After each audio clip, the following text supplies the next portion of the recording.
जोहार दोस्तों, मैं टिडिंग बहा। आप अपनी और अपने परिवार की कोरोना से सुरक्षा के लिए सरकार द्वारा जारी दिशा निर्देशों का पालन जरूर करें। दोस्तों, मैं आपके लिए लेकर आई हूँ एक और नई कहानी। यह कहानी खासकर आपके लिए ही है।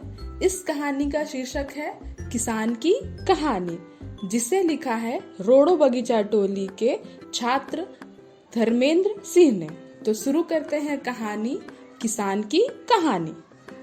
एक किसान था, उसके पास 2 बैल थी। एक दिन किसान अपने बैलों को लेकर जंगल की तरफ हल चलाने गया। जैसे ही किसान खेत के पास पहुंचा, एक भालू आया और उसने किसान से कहा, मैं तुम्हारे बैलों को खा जाऊंगा। मुझे बहुत जोर से भूख लगी है, तुम मुझे अपने बैल दे दो। भालू की बात सुनकर किसान बहुत परेशान हुआ और भालू से बोला, तुम मेरे बैलों को खा जाओगे तो मैं खेती कैसे करूंगा, और अगर मैं खेती नहीं करूंगा तो खाऊंगा क्या। ऐसा करते हैं, कुछ दिनों के बाद मेरे खेतों में फसल हो जाएगी।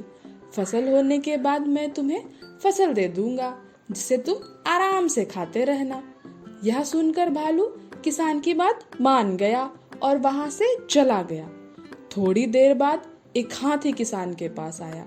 हाथी ने किसान से कहा, तुम मुझे अपने बैलों को दे दो, मैं बैलों से लड़ाई करूंगा। यह सुनकर किसान बोला, हाथी दादा, मेरे बैल तो कमजोर हैं, यह आपसे नहीं लड़ सकते। अगर आप इनसे लड़ोगे तो बेचारे घायल हो जाएंगे। मैं खेती नहीं कर पाऊंगा, और मैं खेती नहीं कर पाऊंगा तो गन्ने कैसे उगाऊंगा। तुम मेरे बैलों को छोड़ दो, तुम मेरे खेतों से गन्ने खा लिया करना।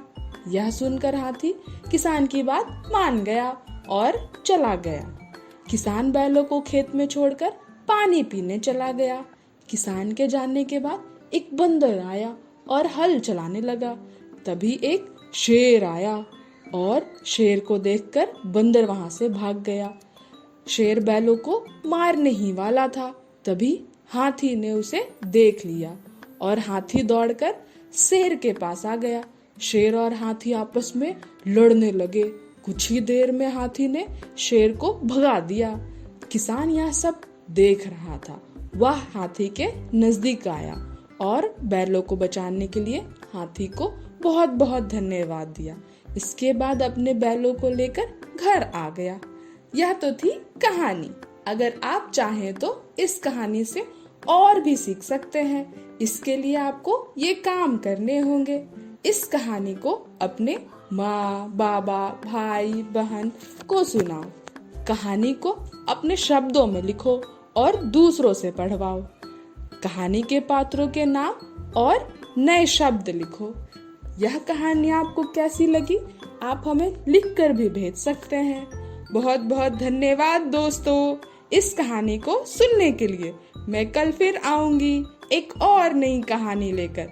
आपकी दोस्त टिडिंग बहा।